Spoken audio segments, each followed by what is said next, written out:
love talking about freedom because it's the essence of who we all are. Freedom is so much intertwined with love. I'll tell you what I say in my book, as a matter of fact. I say,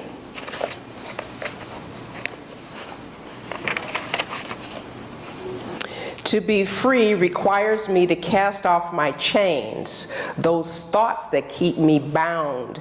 I must release the blocks to my freedom. I must remember whose I am. I can then be free from fear. So, we're talking about freedom. We're talking about being free of limits. We're talking about being free to forgive. Being free, yes, to even save the world.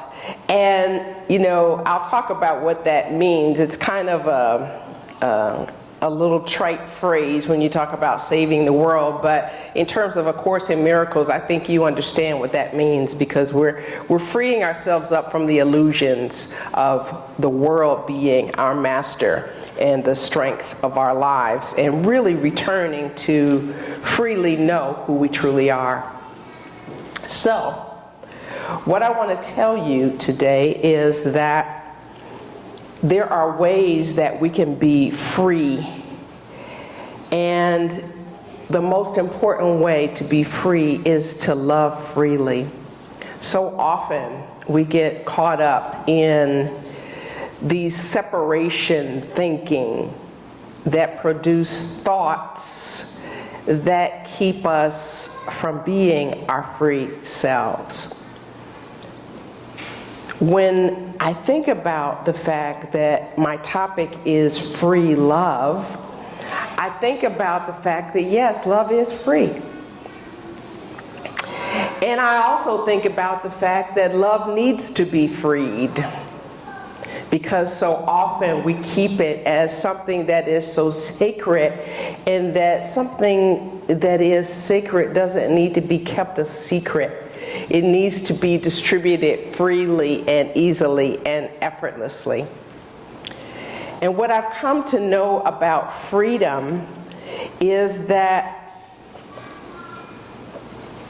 we are free to change our minds. We are free to change our thinking. We are free to change this moment now. We can't change the past. It's done. We don't have the power to free the future at any other time other than this now moment. We can fantasize about what the future may look like, but unless and until we are willing to be free in this moment, there will not be a free future. It will simply be encumbered with the old fears that we've been holding on to, particularly in this moment, more so than the past, because we do have an opportunity to free ourselves up from those thoughts that we had in the past. We do have an opportunity to free ourselves up from those beliefs that we formed based on some hurt that we had in an earlier time of our lives, and even in the earlier times of humanity. A lot of us are holding on to these archetypes, and we're expecting them to show up in our everyday lives. And what we don't realize is that when we're doing that, we're actually inviting them, we're calling them forth into our present moment experience. So we want to be free from those ancient fears. We want to be free from that stuff that's been floating around the universe since time began. And we want to release those doubts and that pain and that sorrow and that death fear. We're afraid of these things primarily, and that's how we get the impression that we are not free. So when we are freeing ourselves from doubt, That means that we're actually believing in the essence that is living, moving, and having its beingness in us. We're actually freeing ourselves from the doubt that God is. We're actually freeing ourselves from the doubt that I am made out of the substance of God. We're actually freeing ourselves out of the doubt that God and I are one. And so when we're able to truly know this by participating in our spiritual practices, by participating in our meditations, by participating in our prayer work, our treatment work, our visioning, our service, we come to recognize God in each other. We come to recognize God as everywhere present in and as our lives. And so we are afraid of not being freed from pain at the physical level and at the emotional level. We have experiences from prior relationships where we have been hurt and we are convinced that it's going to happen again because doggone it, it just keeps happening every time. And so when we are expecting pain, ding dong, pain's here. So we want to be able to free ourselves up from expecting more pain. And, you know, for those who have some kind of a so-called chronic condition where, you know, I've had this, my mother had it, my grandmother had it, her mother had it, I know it's doomed for me to have it, doggone it. So what we want to do is free ourselves up from the expectations that we are inheriting pain through our ancestors, from their experiences, from our bloodlines, from our DNA, because we are powerful agents simply because we are made from divine power, and therefore we have the power to transform everything. Certainly matter is the easiest of them all. And we're talking about body being matter, but we're also talking about body being that container of our thoughts, because our thoughts have really nowhere else to go but in our bodies. It's the most immediate place. I mean, we can spread our nonsense around to other people, but first and foremost, it's resting here because it's the closest place. Like, you know, when you're tired and something lands, it just lands somewhere in your body. You know, when the thought just lands somewhere in your body. And it's like, okay, depending upon what it is that you're aching, what place you're aching at, it may be your heart, which is where love is, you know, in the illusions that the world says it's only in your heart. Like love is in your toe, in your knee, and all those other places. But if you are convinced that love doesn't live here, then you may be experiencing what they call heart conditions. I love what Soren Kierkegaard says, and I quote him in my book. People often demand freedom of speech as a compensation for the freedom of thought which they seldom use. I got a right to say. I got a right. You know, you can't tell me I can say whatever I think. What do you think? Are you really free to think beyond what you've always thought? Or are you so conditioned to the way that you've been thinking, or the way that your family's been thinking, or the way that your neighborhood's been thinking, or the way that your church has been thinking, or whatever it is where you hang out the most? Because consciousness can be a little contagious if you're not centered in spiritual practice.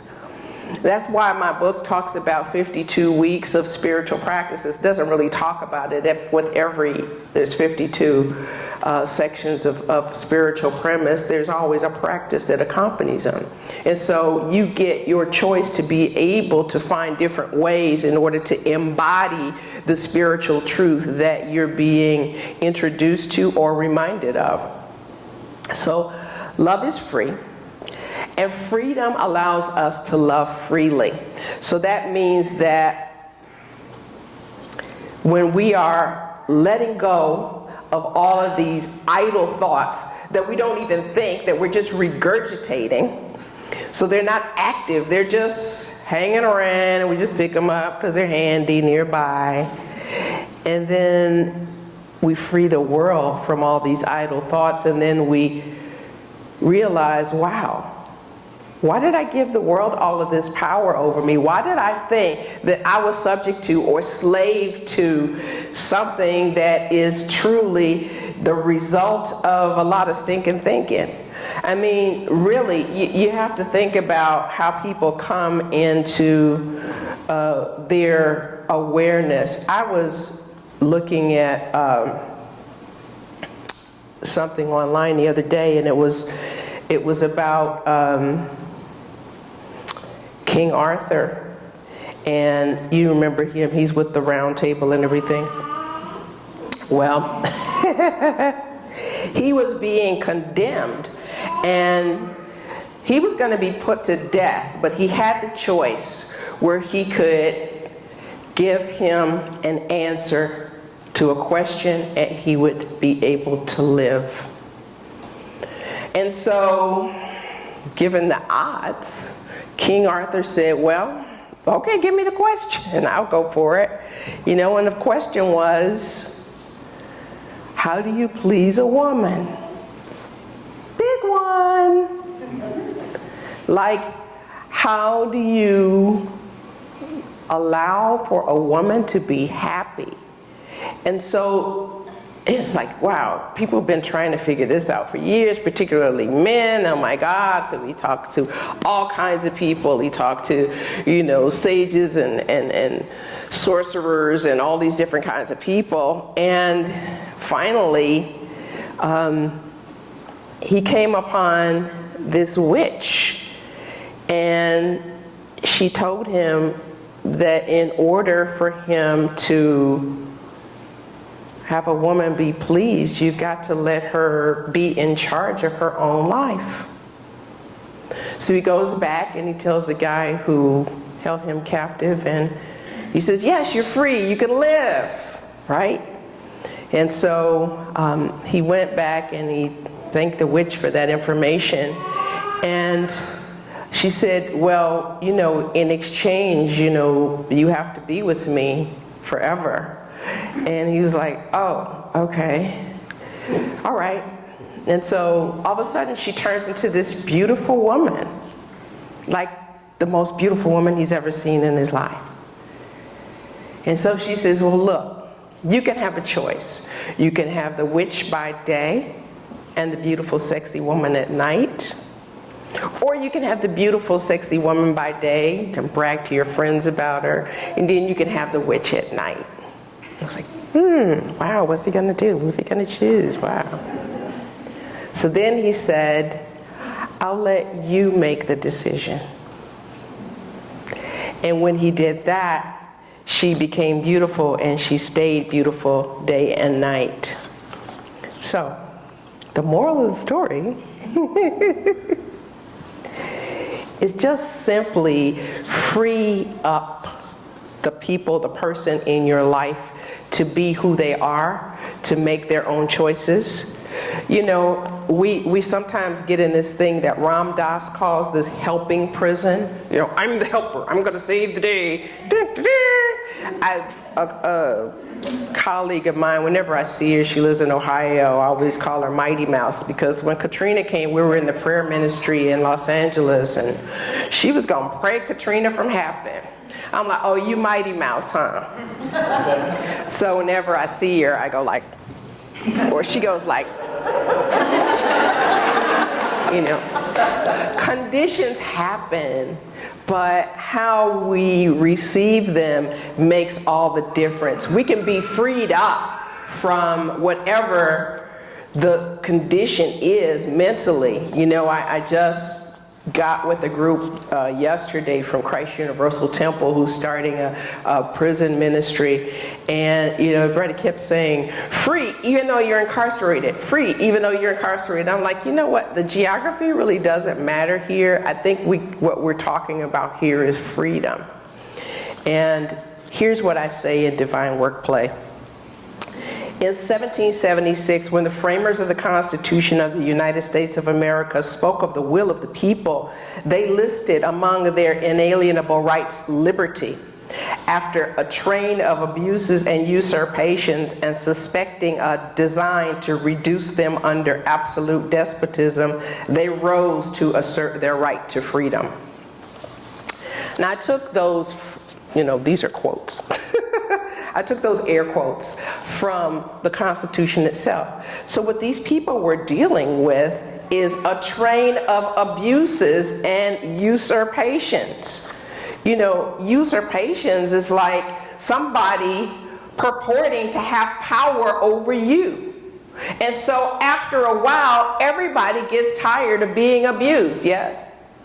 And so they're deciding to take a stand, George Washington and his whole crew. They're deciding they're no longer willing to be abused. They're deciding they're no longer willing to allow someone else to continue to think that they have power over them. They're no longer willing to let this kind of life that is so restrictive, that is so unfulfilling, that is so filled with despotism, that they are feeling minimized, that they are feeling reduced, that they are feeling powerless, until something within them reminds them that there is power within them. There is freedom that is theirs, because our Creator made us in His image and likeness, which means its spiritual image and likeness includes freedom.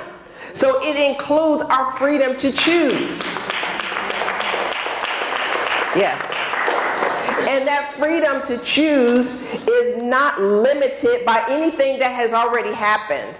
And it's not limited by any thought that you have previously had. So if you find yourself in a situation where you may be experiencing a King George Trump, if you find yourself in a situation where you are experiencing abuses and usurpations, if you're feeling, my political party is powerless or weak, or that political party is greater than another, then you have now gone into separation, and now you've restricted yourself. You're no longer free. When you start to claim that there is an other, then you are talking about me and rather than we. And when you get out of the we conversation, then you are now bound by your own separation. And I'm not going to call it hate, but hate doesn't really have too much of a meaning, because it's pretending to be something other than love, but there's nothing outside of love. So, what's the point? So, love is trust, though. I have come to learn that. And so the Course tells us, particularly in Lesson 181, that trusting your brothers, sisters is essential to your trusting in yourself. I found that to be very interesting, because you are basically projecting, and this is not you individually, this is the collective you of mankind, womankind, folks, every kind. So our ability to transcend doubt really has to do with our own ability to transcend doubt that we have about ourselves. Because people are very convenient opportunities for us to project our doubt upon them. Because if you don't trust yourself, you're basically saying you don't trust God. And if you don't trust God and you don't trust yourself, then you're basically not able to trust anyone else. And when you bring that vibration into wherever you are, whether it be work or a classroom or your home, then that's contagious, and then people start to distrust you because they realize that you don't trust them. And so when you go into an environment that has been traditionally untrustworthy, then people feel it. Kids are great. They know that, you know what? It's safe here or it's not safe. Come on in, have a seat, make yourself at home. They get a sense that it's not safe, because when they walk into the room and they don't feel a welcoming vibration, then there is room for them to want to retreat. There is room for them to not feel as though it's safe here. And so in order for us to be safe for anyone else, we have to be safe with ourselves. And so, when you attack someone and you think that that person is limited to your perception of him or her. But they are not. Just like you are not limited to the perception that anybody has about you. You know, there's a song that we used to sing at Agape called I Am More Than This. Spirit's calling you, come to me. And so it's always an invitation to come into the awareness of the I am that is living, moving, and having its beingness in each one of us. Because perceptions kind of get us off track from listening to the love that is already living within us. Perceptions give us cause, if you will, opportunity, probably better, to say, you know what? I'm going to focus on that person's mistake. We never say this out loud, but this is what our thought processes are. I'm going to focus on that person's mistakes. And so while you're focusing on that person's mistakes, you're not freed up to be able to see the good about that person, because all you can see is those mistakes. And so because those witnesses are mistakes to your own mistakes, they get to be your scapegoat that you get to use to be able to say, you know what? You know, that's really not good what they did. And you feel all of this about it because it's something that you haven't dealt with yourself. And so, you know, it's interesting to know that, you know, I've never noticed a direct correlation between my focus on my mistake, or I have noticed a direct correlation between my mistakes and my performance in any moment. Whenever I have been focused on what I did not do right, it impairs my performance in that moment. Mistakes, people call sins. You know, again, it's an archery term that means miss the mark. You missed. You didn't hit the mark. It doesn't make you a bad person. I don't care if you went to jail. It doesn't make you a bad person. It's just a mistake. You know, sometimes people say, you know, you can see that a hazard to yourself is involvement with the past and the future. You know, when you are not being present, then you're either being reminded of something that happened in the past or thinking about what might happen in the future as a result of this. And by that point, you're no longer free to be present in this moment, which is your greatest gift. So, you know, our love for everyone attests to us remembering the divine self that lives and moves and has its being in us, which knows no sin. You know, people always talk about what God doesn't know. Well, how could God not know anything when God's omniscient? Well, it's like, I'm really glad when I hear that God does not know sin or God does not know fear or something like that, because I'm like, wow, if the greatest power there is focused on fear and sin, my God, we think it's bad now. What could it possibly be like? So, you know, there may be people who are acting as though they are despots, exercising power in a cruel or oppressive way. But when we focus on that part about them, we are feeding that monster. When we focus on that part about them, we are giving away our inalienable rights. When we focus on this person's sin, then we have moved out of the possibility for something greater to emerge. And so Ernest Holmes tells us that the inherent nature of men, women, is forever seeking to express itself in terms of freedom.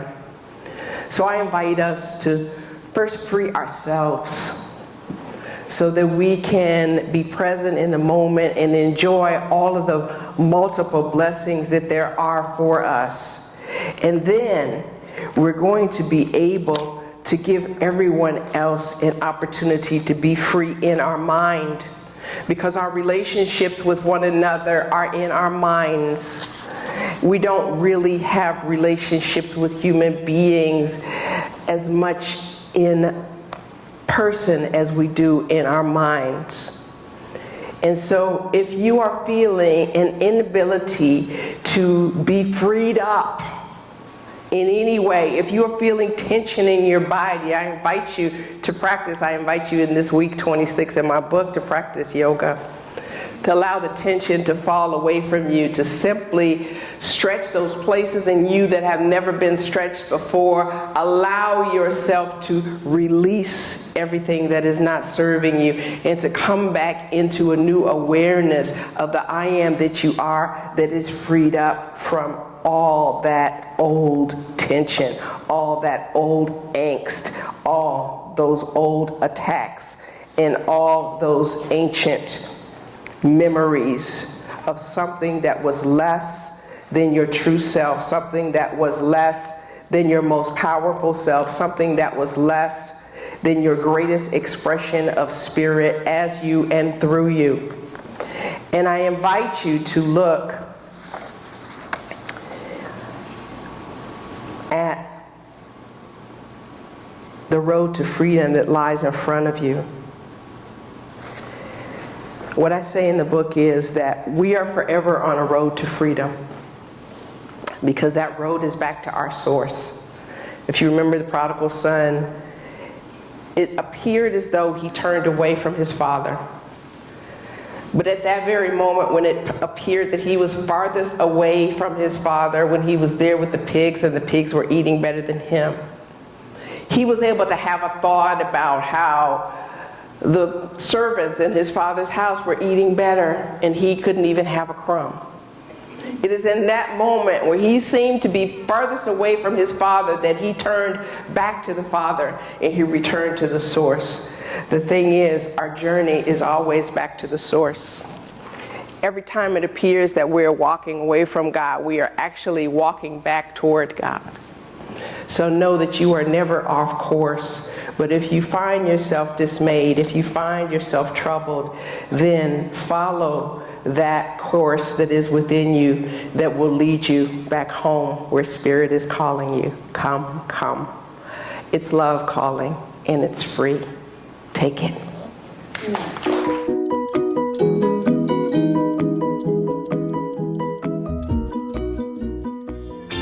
So what do you think? I would love to hear from you. Leave a comment below, or you can go ahead and sign up for our newsletter at speakeasyspiritualcommunity.com so we can keep the conversation going. Because Speakeasy is all about engaging in engaging conversations. Everything is better when we all share our voice. I'm Maureen Muldoon, your spiritual vixen, reminding you to love more and fear less, and don't forget to laugh. What do you say?